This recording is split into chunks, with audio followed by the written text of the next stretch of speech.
Okay, good morning, everybody. I'm going to do I hope your first few days at the lab have been fruitful so far. And first publication done, on to the second one. No. So, reminders, we try to kind of blast what happened, especially at the beginning, and there's a lot going on. It'll slow down a little bit, I promise. But here you are Thursday now. Here we are for an hour. We're going to hear more leadership talks. There'll be food in Building 59 after this at noon. RSVP was required. Tomorrow is the first NERSC training, HPC fundamentals, that had an RSVP required. Flash forward to next week. NERSC's second set of training is our Monday and Tuesday from 9 to 12:30 new user training.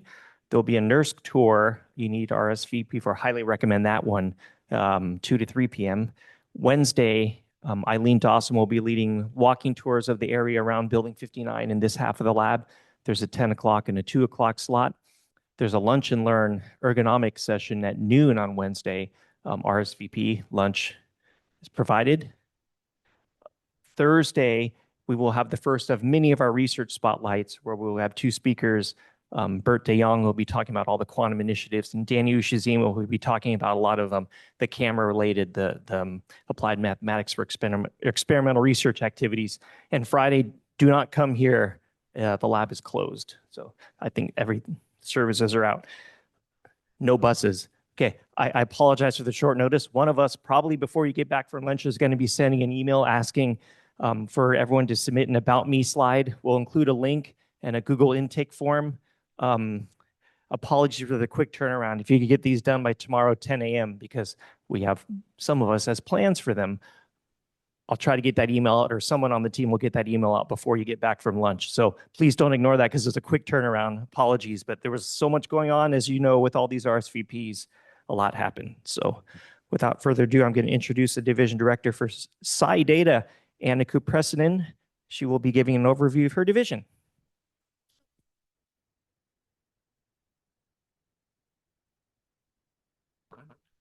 Okay.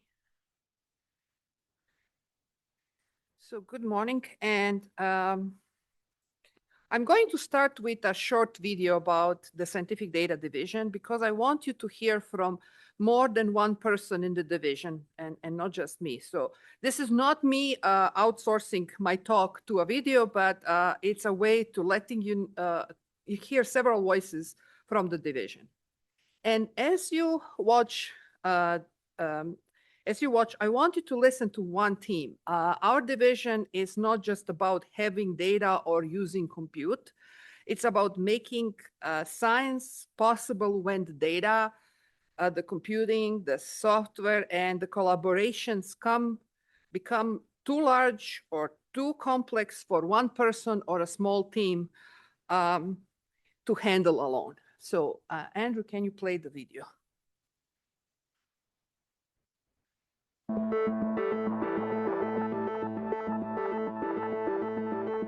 Lawrence Berkeley National Laboratory, Berkeley Lab for short, is a U.S. Department of Energy national laboratory that is known for tackling big scientific challenges.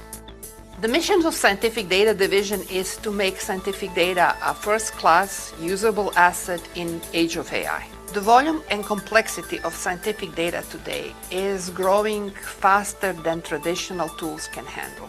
In order to understand that data, to analyze it, to collect it, you need software. So the software is the glue that holds the science together, and that glue is important for it to be trustworthy, reliable, so it doesn't get in the way of doing the science. So the scientists can focus on discovery as opposed to debugging of their software. Data movement is an essential part of a lot of software these days, and that requires a lot of attention and reliable software by engineers. So we manage those entire data movement and analysis pipelines. We do manage the full scientific data lifecycle at Berkeley Lab. That means we are concerned with all parts, all the way from the collection of the data, to the storage and the analysis of the data, to the reuse and the sharing of the data. So all those pieces have to be part of the lifecycle. Even at the very end, you have to think of the long-term archival of the data.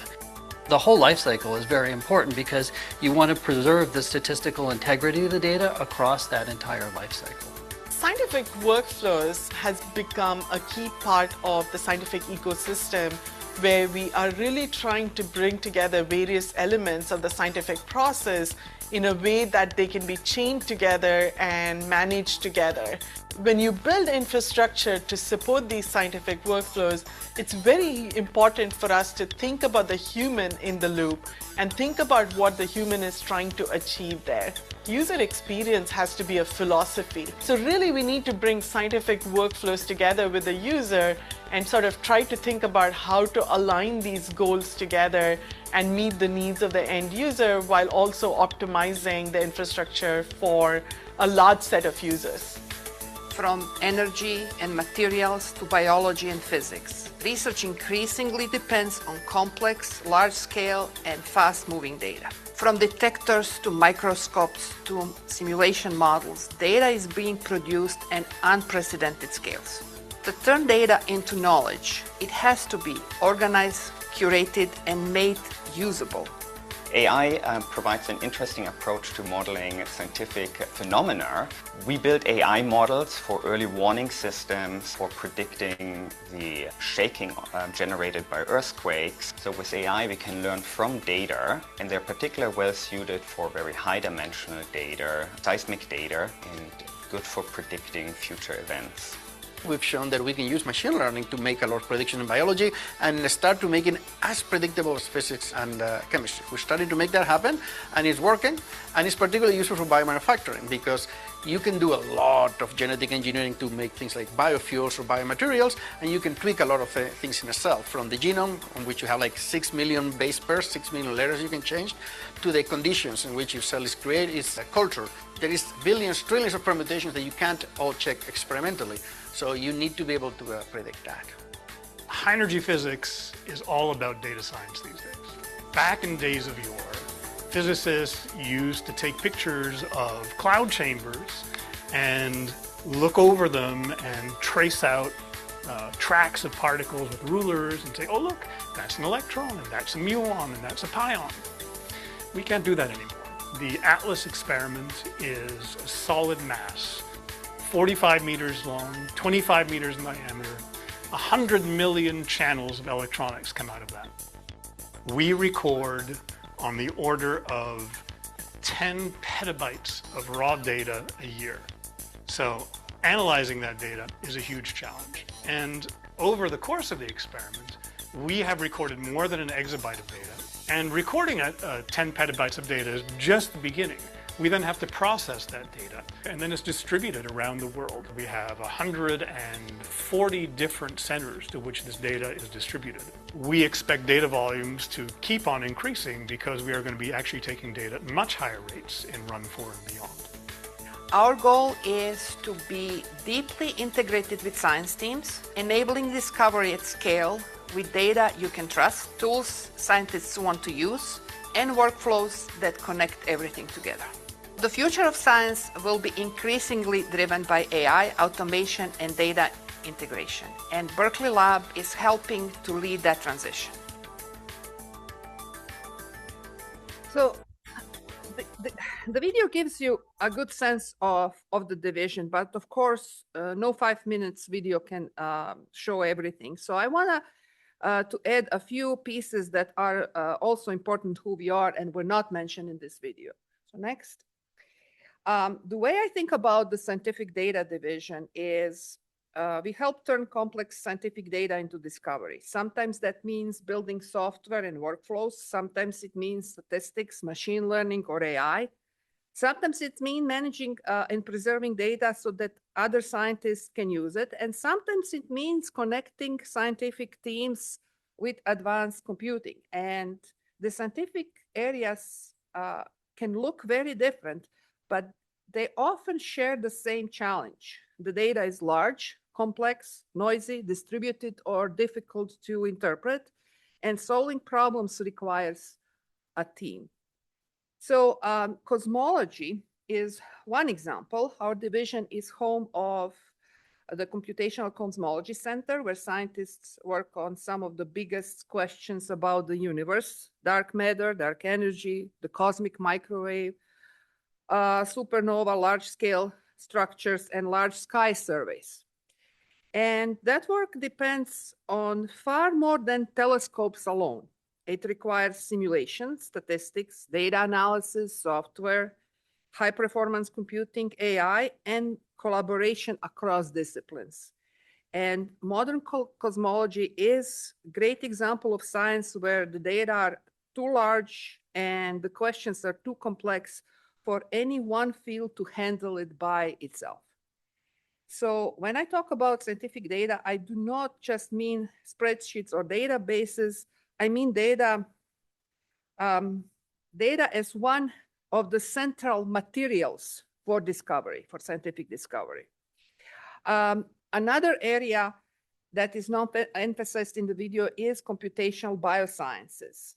So biology has become a deeply data-intensive science, and experiments can produce complex data from imaging, sensors, molecular measurements, simulations, and many other sources.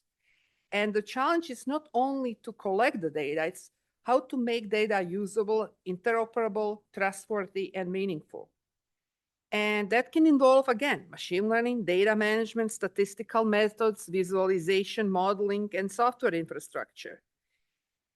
And this is what I like about our division. We are not tied to only one scientific domain. The same core ideas of data, computing, software, statistics, AI, and collaboration can support astronomy, biology, physics, chemistry, environmental sciences, and many other areas. A third area I want to mention is quantum. Berkeley Lab has other groups and divisions whose main focus is quantum science. In the scientific data division, our interest is more specific. We look at places where quantum computing methods intersect with scientific data problems. You may think of this as both data for quantum and quantum for data. So data for quantum means seeking how we represent and encode and benchmark and evaluate scientific data so that quantum or hybrid quantum classical methods can be used. And quantum for data means asking whether emerging quantum approaches might help with hard data and optimization problems in science. And next slide. I should also say something about AI, because AI is a major part of the division's work. Many of our researchers work in this area. But when we say AI, we usually mean AI for science. That includes large language models and foundation model approaches, but it's not limited to them. In science, the goal is not to use the largest or newest model just because it's fashionable. The goal is to choose or build the method that helps answer the scientific question. And sometimes that may involve large models that can work across many types of data. Sometimes it may involve smaller models trained on carefully curated scientific data. Sometimes the most important part is not the model itself, but the workflow around it. The quality of the data, the uncertainty estimates, the benchmarks, the software, and whether scientists can use and reproduce results. And so I would describe our AI work as part of the larger scientific ecosystem. We use AI together with statistics and simulations and high-performance computing, software engineering, and domain expertise. And the point is not that AI replaces science. The point is that AI, when used carefully, can help scientists work with data and complexity at a scale that would otherwise be very, very difficult. And next slide. So I want to say a little bit about my own path, because many of you may still be figuring out what kind of careers are possible. So my own path to the national labs also started with a summer internship.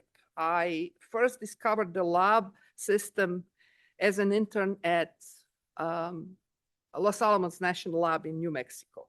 And at that time, and this was a long time ago. And at that time, I did not fully understand all the different kinds of careers that existed at national labs. But the experience that I had that summer in late 1990s in Los Alamos, it stayed with me. And later, after teaching statistics classes at ASU for almost 10 years, I came back to the DOE lab system. I first came to Livermore Lab, and now I'm at Berkeley Lab. And what brought me back was the scale of the problems. National labs work on questions that are often too large, too complex, and too multidisciplinary for one person or one small group to solve them. And some of you have heard a quote from famous statistician John Tukey, who said that the beauty of being a statistician is you can play in everyone's backyard. And I definitely, through my career at national labs, have experienced that fun and learned a lot of different scientific facts and scientists just playing with other people's data and understanding what they have collected and what they want to do. So for those of you who are figuring out what to do next, I would say pay attention not only to projects that you are working on this summer, but also to the environment around you. Internships can show you a career paths you may not even know existed yet. And so if you remember one thing from this talk, I hope is that scientific data is not just a byproduct of science anymore. It's one of the central ingredients of discovery. And scientific data division role is to help make that data usable, trustworthy, reusable, and powerful enough to answer scientific questions that matter. And I have, I think, 1 more minute left for questions, right, Andy? Yeah, let's take a question. Here's one more.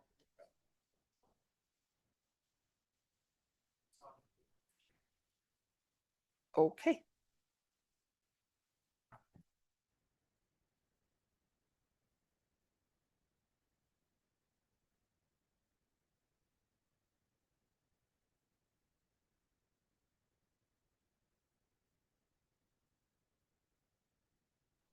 As someone who's as accomplished as you are, there's so many different opportunities there are. What made you choose like the national lab system? Because because whenever you think about different discoveries being made, I know there are a lot of organizations, I know our project we're using Qiskit, which is developed by IBM. There's so many other different things. So what made you choose the national lab system? Okay, the question was what made me choose a national lab system, because there are other organizations that do scientific discovery, right? The breadth and depth of different sciences in national labs is incredible. In industry, they might concentrate on one thing, but here you can work for a couple of years with cosmologists, and the next couple of years you work with particle physicists, and you then work with environmental modeling folks. So you don't have to leave the organization to work on interesting problems that are, it is just incredible what selection of these problems is out there, and what talent is there in every scientific discipline that you can learn from.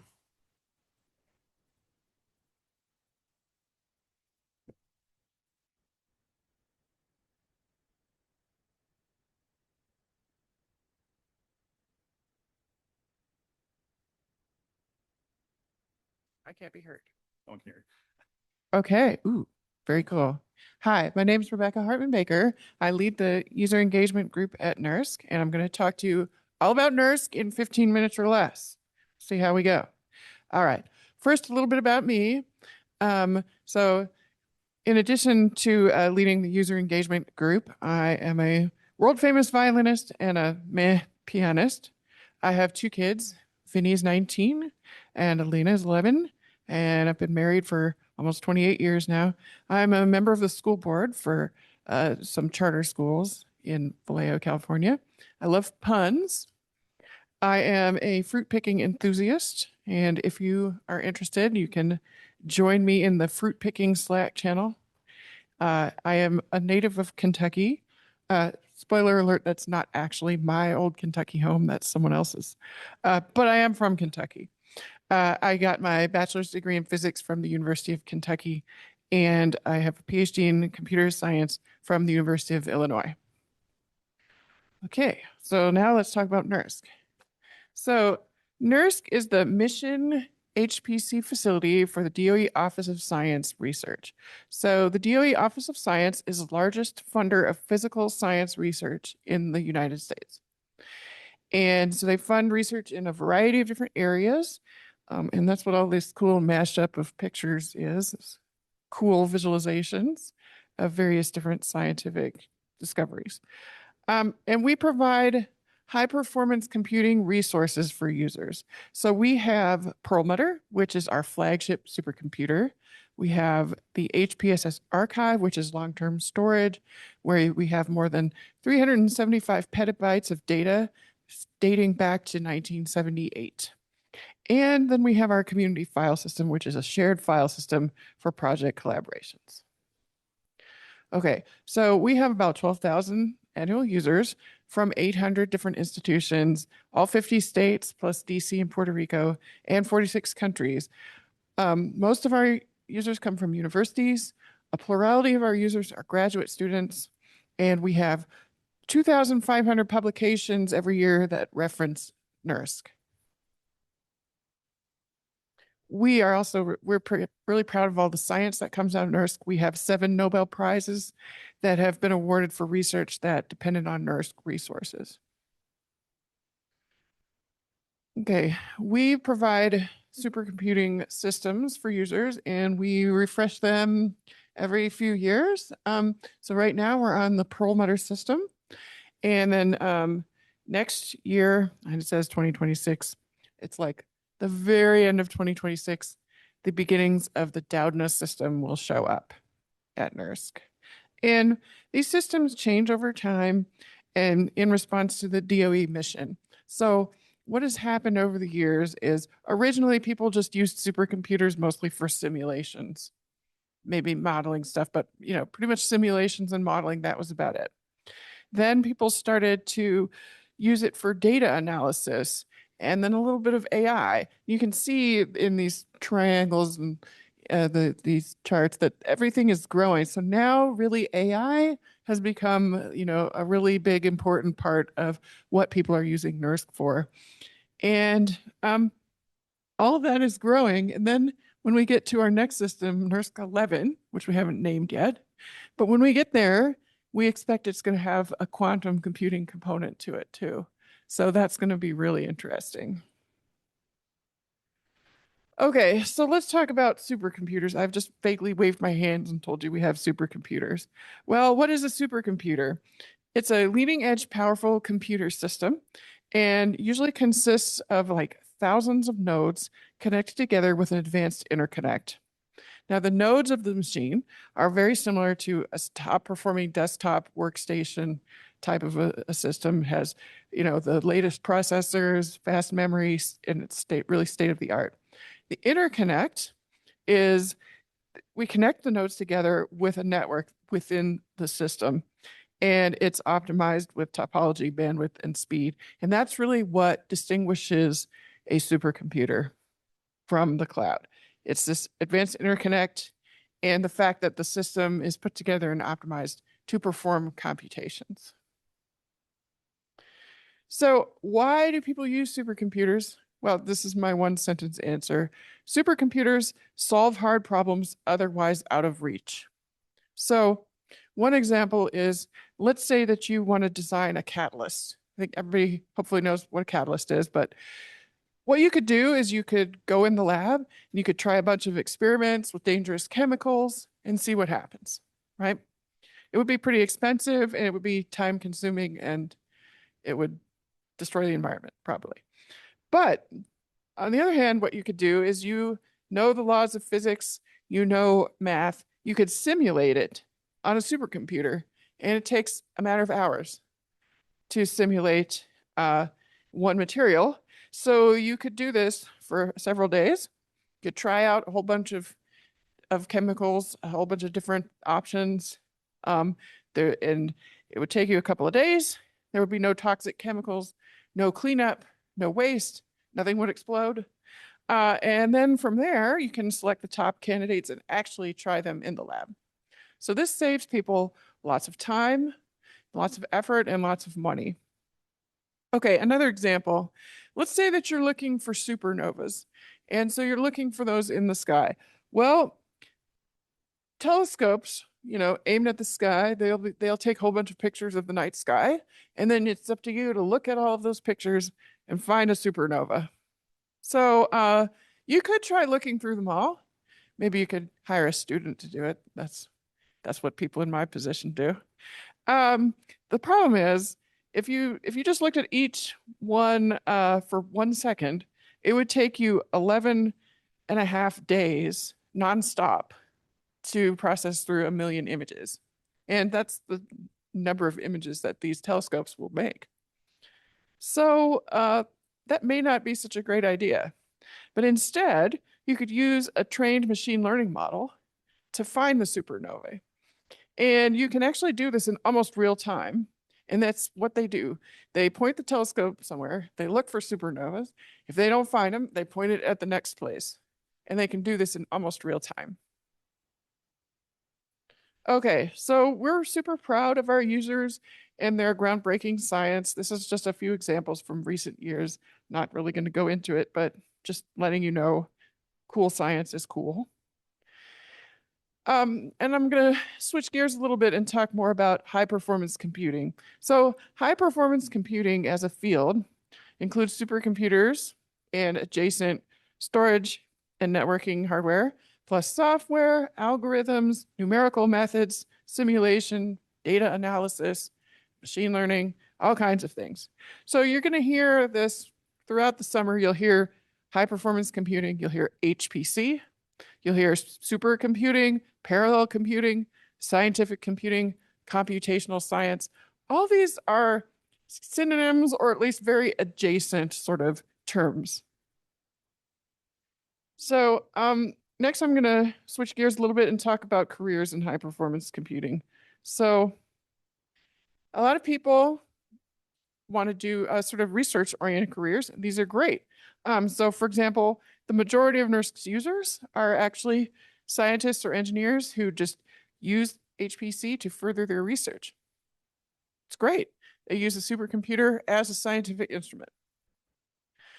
If that's not for you, if you're more interested in the computing aspects of it, but you're still interested in research, well, there are computer scientists, applied mathematicians, or scientists who develop algorithms and or codes, especially libraries, that run on a supercomputer. So probably for most of you, your mentors in the CS research division, this is what they do for a living. And they provide the tools that are necessary for the scientists to use the HPC. Now, another option is you could be a computer engineer or a scientist who performs research on operating systems, networking, storage, hardware, et cetera. So kind of the lower levels of the software on these systems. And a lot of computer engineering or computer science university and lab researchers, there's a lot of them out there. And actually some in industry too, who are working on this, trying to make an operating system that can run across thousands of nodes efficiently. Okay, but maybe you're more of an engineering type instead of a scientific type. And so there's so many engineers out there who design new high performance components of of our HPC systems, like the nodes, the networks, the chassis that store the systems. So there's like engineers designing the next network architectures. There's HVAC experts actually that work here at the lab, or at HPE in this particular example, designing energy efficient cooling systems for HPC. And then we have some here who help maintain it and help set it all up and make sure that everything works. Then there's also software engineers, writing software for the operation of supercomputers. So anybody used NERSC Perlmutter yet? You may have done so. You would be using the Slurm scheduler to submit your jobs. And so there's software engineers who work on that. There are people who develop compilers who work at like AMD or something like that, or at NVIDIA. They might be developing libraries. So there's a lot of engineering-oriented options as well. But of course, the coolest careers are at HPC centers. And I'm not just saying that because I'm biased. Okay, I am saying that because I'm biased. But I would categorize this into kind of two categories. So there's people who are keeping our supercomputers and other important data center systems running smoothly. So that would be like our system administrators, making sure the systems are up. Our site reliability engineers, we have people at NERSC 24/7 making sure that everything is running. We have data scientists who analyze our monitoring data, try to figure out any kind of patterns about why things break or whatever.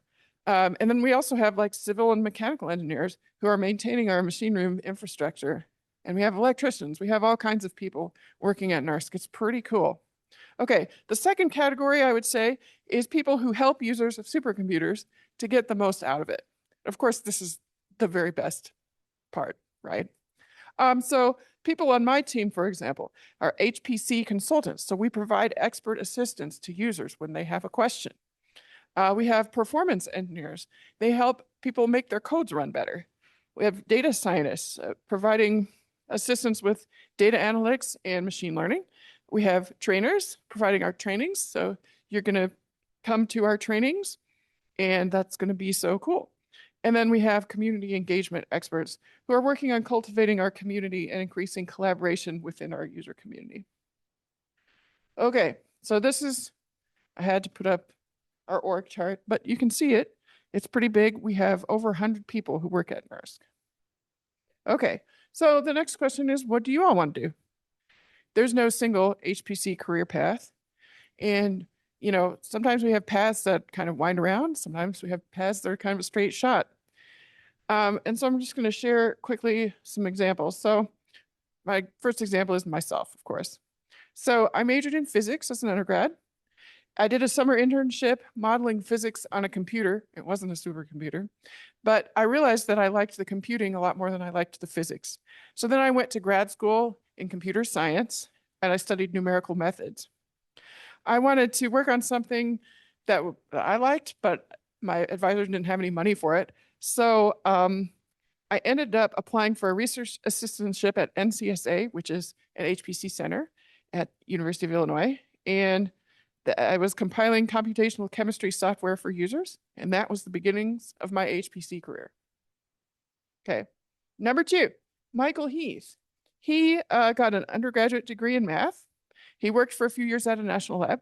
Then he went back to school and he got his PhD in computer science. And then he moved back to the national lab, worked for a number of years there. And then he moved to university. His research area was parallel numerical algorithms. He wrote this very seminal textbook on scientific computing. And he advised 20 PhD students, including me. Okay, I got a friend at NERSC. This is a true story.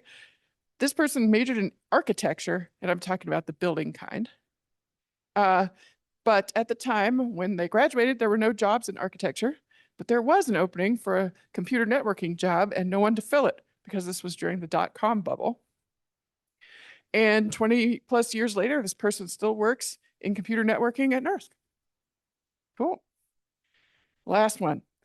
An HPC system administrator. So this is a person who got a PhD in computational astrophysics.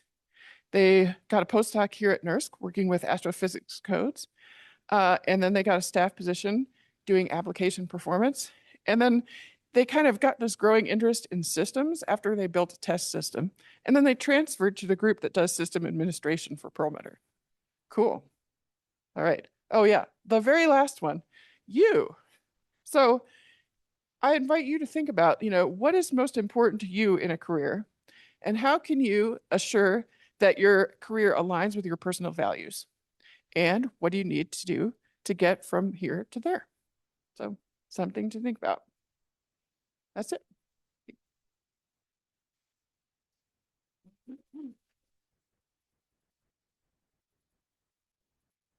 Take a question while we finish this. The audience? I just connected to the Zoom meeting. Elliot. What three countries and two continents play the violin? Oh, what three countries? What three countries and two continents did I play the violin?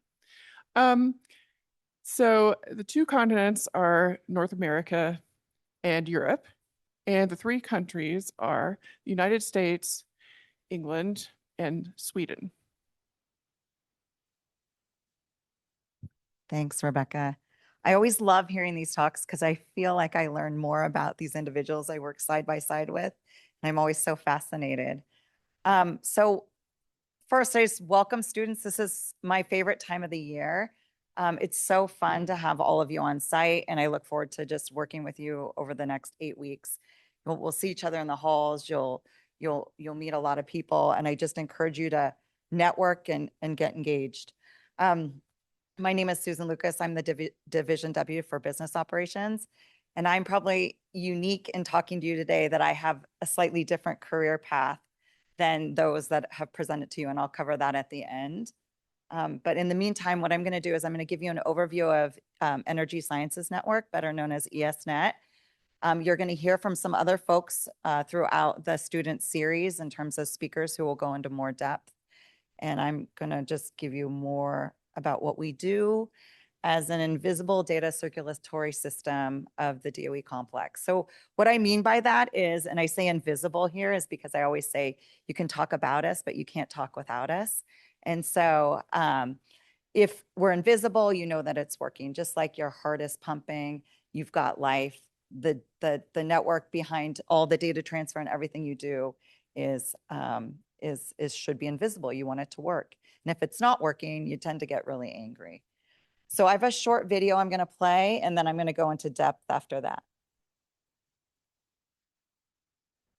Energy's most ambitious science depends on a single high-performance network, the Energy Sciences Network.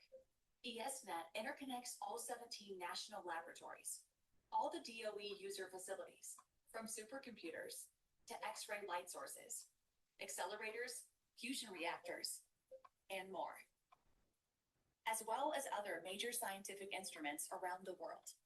ESnet also connects to cloud providers and 270 research and commercial networks, weaving together an intelligent, integrated global discovery platform for U.S. science.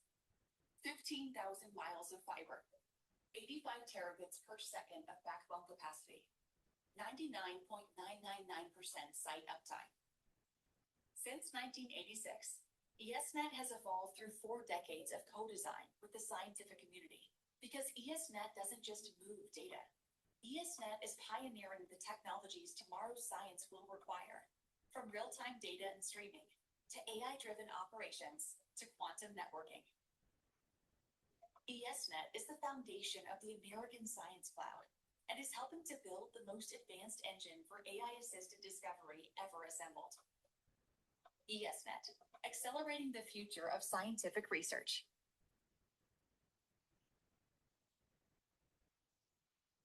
Okay, so just to dive deeper on that, this is our backbone network, both in the US and across Europe. And so, like the video mentioned, we provide data connectivity to all 17 national labs and then 28 user facilities, with HPDF coming online, and you see CERN out there. So our goal is to really provide network capacity without the limitations of geography, people, resources, and to move that in a silent fashion so that science can do the work that they need to do. We like to think about it in terms of really setting the stage for global science, where where labs can do what they need to do, whether it's in a public cloud, instruments can get real-time data and access what they need to do, and then put it and conduct their next experiment, and or just looking and accessing global data. So you may say, why not hook up to your neighborhood network provider? Well, we are not a regular ISP. And so what makes us different? So if we look at, we call it a high performance network, we're really built to take an experiment and to move this big data set. And it's engineered in a way that does that. If you're just using the network on a daily basis, you're probably using it to send texts, emails, stream videos, access social media, purchase. So very small, we call those mouse flows. When we do a large experiment, we're referring to that as kind of an elephant flow. So those are big data flows. Big data flows in some ways have a predictable 24/7 footprint that you know that you're about to exercise a large experiment and you want to move that data. You want to move all of it in one piece. A lot of times, if you're just looking at surfing the web or accessing email, you'll see there's a bimodal pattern there. It's not 24/7. People tend to sleep in the middle of the night. So we call these and refer to these as elephant flows and mouse flows. And I say that because the network takes special engineering to make sure that it can house an elephant flow. So I'll work through this just so you can have the animation, we can talk about it. So if we're looking at a physical pipe for the network, and I talk about these elephant flows and regular mouse flows, you see in the top part, if water is moving through the pipe and the pipe has a leak, most of the water still moves through with a mouse flow, right? But if you have a larger flow, like an elephant flow, if you're going to put it through the pipe and a pipe has a leak, you have to slow down the network in order to get that big elephant through, right? And so if you want your data in real time, you need to design it in a way that you don't have packet loss or minimal packet loss, right? And so we like to say that we have no packet loss. So again, I like to show this image just because it gives people a sense of what a network looks like if you've never seen it. You probably see people tearing up the streets. You get stuck in traffic congestion. So there you just see that they're laying cable on the far end. At the end there, probably at the end of your street, you may have boxes where there's network connectivity. Down here, I'm showing co-location space and then racks where they provide power and cooling. Here we've got some routers. And then I just show you, for our European network, they have undersea ships that go out there and lay the cable. Again, very fascinating. I never knew that.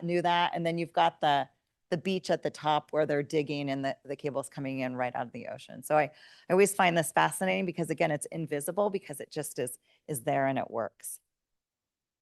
So to look at how we process these data flows, I'm going to show you two chord charts.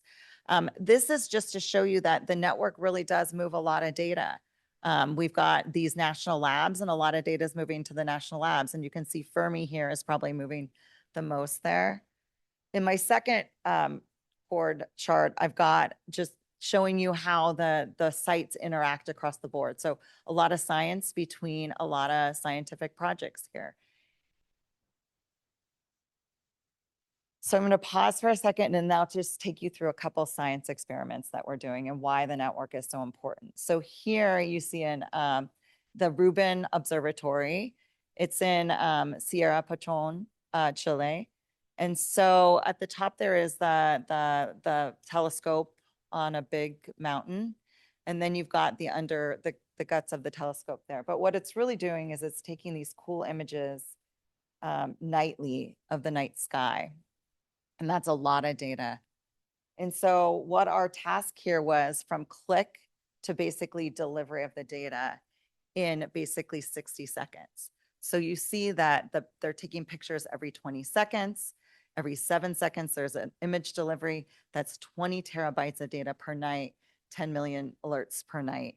and they're turning this data around. So you can see that if the network wasn't working, to back that all up would just be impossible, right? And so you need this to be invisible and working. Then I want to talk about geography for a second. We use the network where we want to make sure that geography is not constrained. So you see this project here is Dune, and it's another DOE project, large scale science project.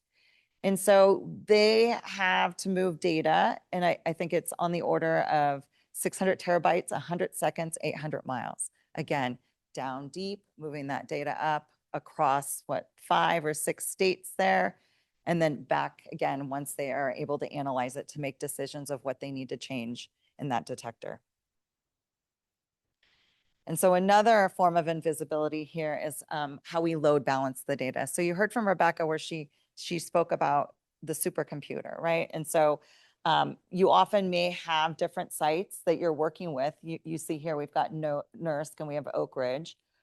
We're trying to move data from Jefferson Lab across to being analyzed based on that subject matter expertise. Again, it's able to move that data, break it up, load balance it, get it to where it needs to be, have it analyzed and packaged and resent back again.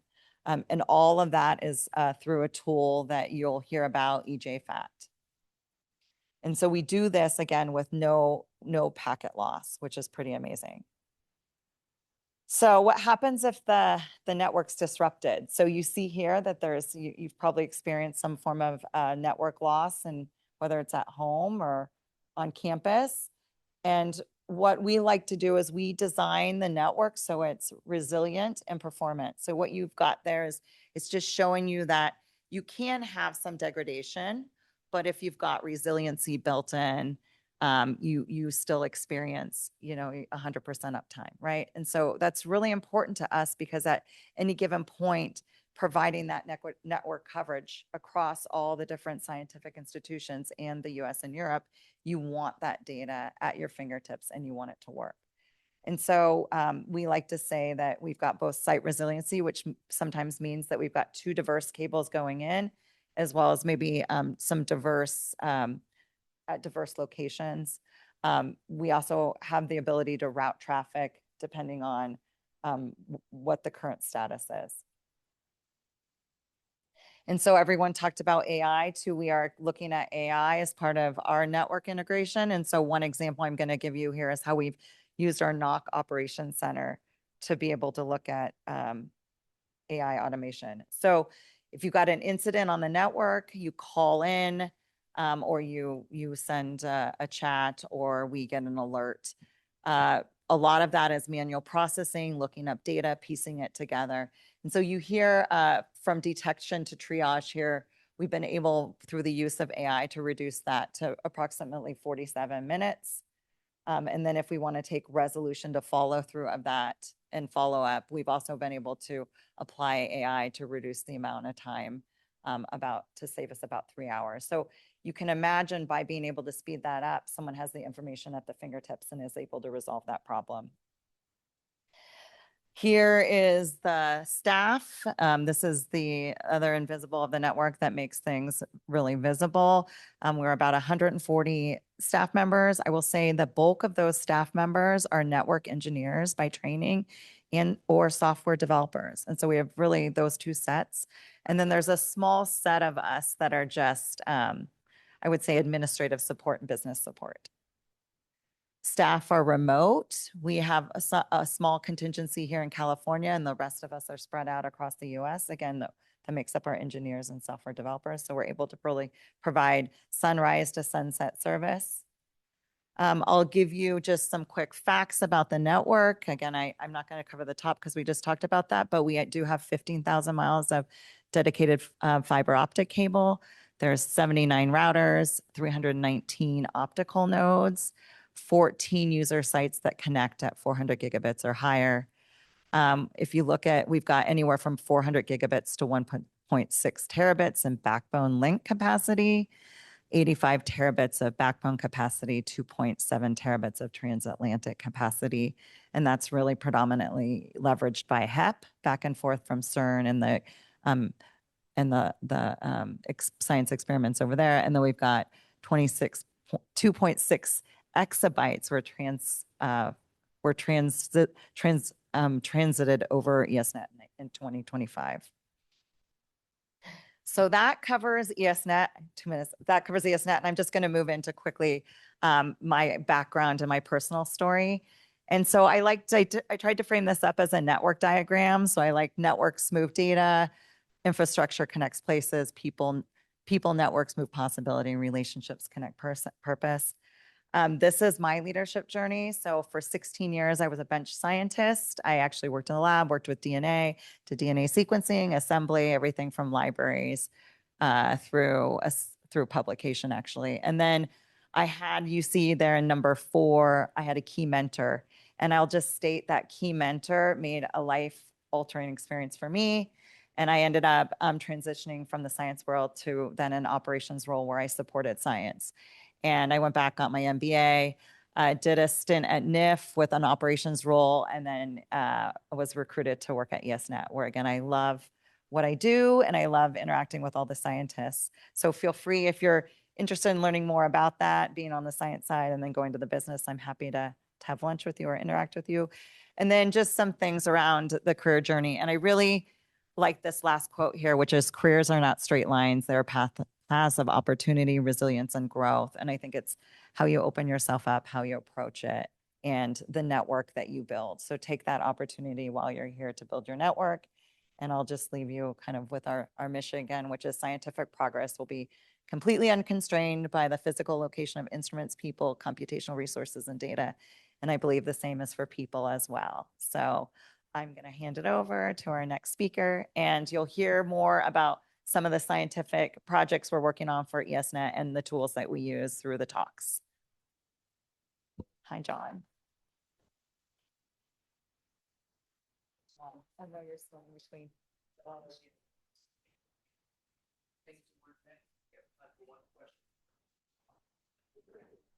Yeah, so it sounds like you had a pretty sharp pivot there with your studies. So I was wondering, and kind of applies to the last speaker as well, really what the biggest hurdle was for you in making such a sharp change here. Repeat question. Biggest hurdle? Biggest hurdle in changing and making a change from being a scientific to, so I will say it wasn't as big of a hurdle as you would have thought, because I was in the lab. One of my strengths was taking small scale research from an abstract and being able to scale that into a large experiment. And that just took a number of things that I think came naturally to me about being able to problem solve, liking team science, building networks. And so all of that applied to business. I was just having to learn a new type of discipline. And then those same skills kind of carried over.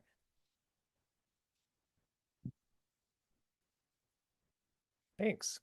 I'm John Elliot. I'm Chief Sustainability Officer, and I'm going to talk to you a little bit about sustainability and operations here at the lab. So just a bit about my group. We're a small and mighty group. We collaborate with partners across the lab to really reduce the environmental footprint of the lab.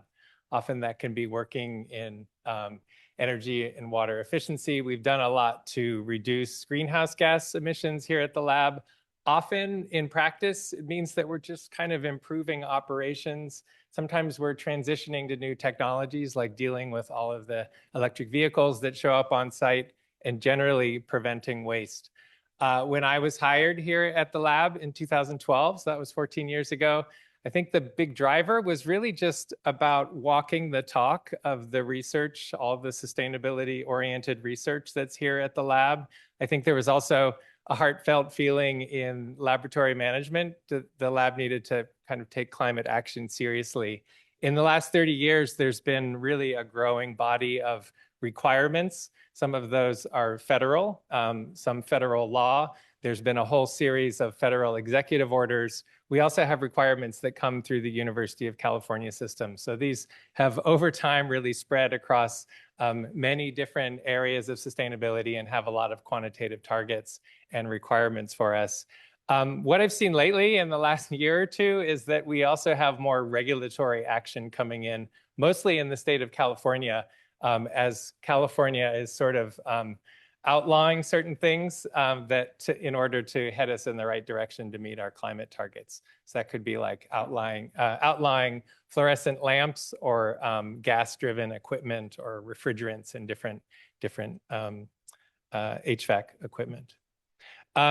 So I'm focusing on our physical plant of our lab. You've had many different introductions to the lab. I won't go through. You can see some statistics about sort of our main site here at our lab and some of our distributed facilities. But I will just point out a few things because it can be hard to just get a feel for this physical site here. Sometimes it's easier just to do on Google. So this is a view of kind of the Berkeley side of our campus, or part of the Berkeley side of our campus. And you've heard a lot about our user facilities. It's something that makes the lab unique. So I'll just point out some of those. You heard from Susan about that invisible, amazing user facility that's connecting us to the world. We also have NERSC, which is here down in the lower right. I should mention, we are all in an auditorium that's right on the other side of this building. You have the advanced light source producing pulses of X-ray light, pulses of X-rays that are used to look at subatomic particles, and that's up in that dome that's there. We have genomic sequencing that's here in the Joint Genome Institute. And then on the other side of this hill, on the Oakland side of our campus, is the Molecular Foundry, a nanofabrication facility. I'm not going to go into these pictures. You've seen some of these pictures before, but I like being in a place with an interesting and very tangible history. So now that you have access to all of the Berkeley Lab servers, I encourage you just to go find. There's just tons of pictures in the archives. And if you're interested in the history, there's a book called Big Science by Michael Hiltzig that came out in 2015, which tells you a lot about the history of this place and this place where you're going to spend the summer.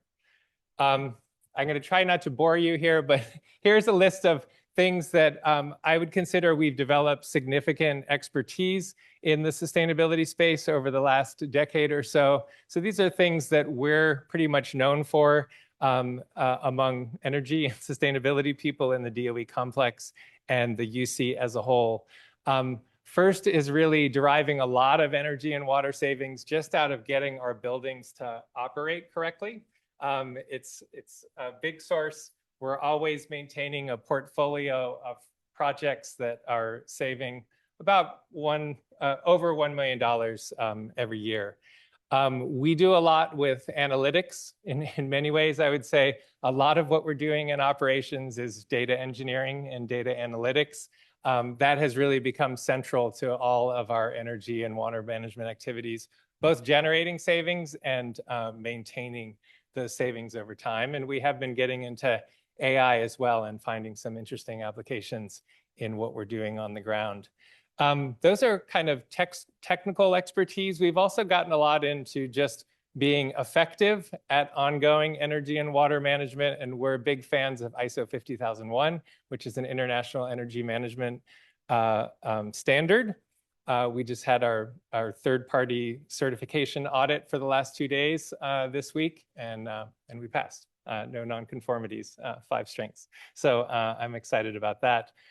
We pay a lot of attention to energy and water-efficient high-performance computing. You know, here at this site, NERSC consumes about 30% of the energy and water here on this site, and it's growing. So we've had a very close relationship with NERSC since about 2016. And we meet regularly, at least every month, and we're always kind of optimizing systems. Generally, one of our accomplishments is that we reduced the overall overhead energy consumption at the facility, which is the cooling plant, by about 40%, and we're maintaining that over time. But the systems are always changing, so they always require a lot of attention. We've put a lot of attention to new construction. We have many strategies that we use to drive high performance and sustainable construction. One thing I'll note is that All of our major new facilities since 2015 have had all electric space and water heating. That includes the NERSC building, 2 big laboratory facilities, and we have a central cafeteria facility that will have an all-electric commercial kitchen. So it's a big strategy to reduce greenhouse gas emissions. We've built a broad recycling and composting program across the site that's actually going through a kind of 10-year refresh this summer. So we'll be in better shape at the end of the year. And we're very transparent with the performance and our data. So, and here's actually some highlights. You can go to our website. There's tons of performance data that's being presented, but at the highest level, you can see our greenhouse gas emissions are 44% lower than in 2015. Our energy consumption per square foot is the chart that's shown here is lab-wide minus loads that are switched on and off according to schedule. Process loads are 28% lower than they were in 2015. Not shown on this chart is something that I'm proud of. We consume 30% less natural gas than we did in 2015. There's water performance over time that's shown there. Again, that's water consumption per square foot, 28% lower than a historical baseline. And over time, we're getting better at putting things into the right recycling and composting bins. On that chart, things that are blue mean we got it in the right bin. We still need to get more organic matter out of the trash and into the compost there. But that just gives you a sense. If you're interested, go to our website, sbl.lbl.gov/data, and there's a lot more information there that could be interesting to you. I'll just mention one thing about computing. We all know we're kind of entering a new era of computing here, and I'll just mention a little bit about the consumption side. We know that there's going to be significant growth in data center size and electricity consumption. This chart that's shown here is a report from Berkeley Lab about potential future growth of electricity in data centers. That's kind of the authoritative source right now. One thing I'll say is that these data centers are getting very big. This isn't talking about supercomputing per se. NERSC right now is about 5 megawatts of computing, and it is going into a growth phase. In the US right now, we have quite large data centers up into like 750 megawatts, but the data centers that are coming online now are planned in the range of 5 to 11 terawatts. So that's 5 to 11,000 megawatts, which are really astronomically large. And that's happening quite quickly, sometimes quicker than the grid can keep up. So what we're seeing in recent trends is that new big data centers coming online are just building their own power plants. And a lot of those are actually dirtier than what we want the grid to be in the future. They're natural gas plants, sometimes nuclear as well. Water is going to continue to be a big issue. That's much more local. But there are interesting technology options there. And I'll just mention what's happening at NERSC right now. We're expanding, but we're building right as you come into the entrance on the right-hand side is a big dry cooling plant. So instead of using the evaporation of water to dissipate heat, it's just using fans and radiators essentially to dissipate that heat. So for us here at Berkeley Lab, this is really going to reduce the impact of that future growth, about 60% less water consumption in the overall NERSC system. So that's it. There's a lot of resources here if you like, and if you're interested in sustainability in any way, please reach out, and I'm happy to meet with you. As Susan said, happy to have lunch or talk about anything. So again, welcome to Berkeley Lab.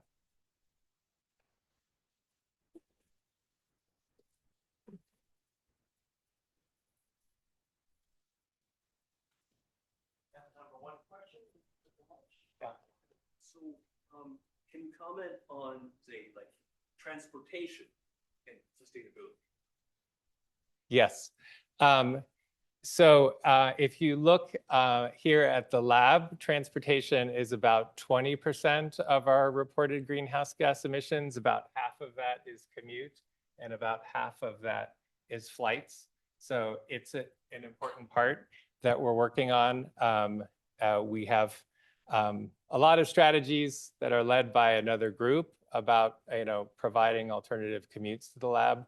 Big part of that is our shuttle system, which, if I remember correctly, is moving about 30% of people to the lab. I think so. But a really important factor, if you look at something like the city of Berkeley, it's also a huge factor and a big push. So. All right. Great. See you down at Enjoy your lunch. Lunch. And there's a G here. You go out that door, it's fast enough. Well, you didn't go. I thought we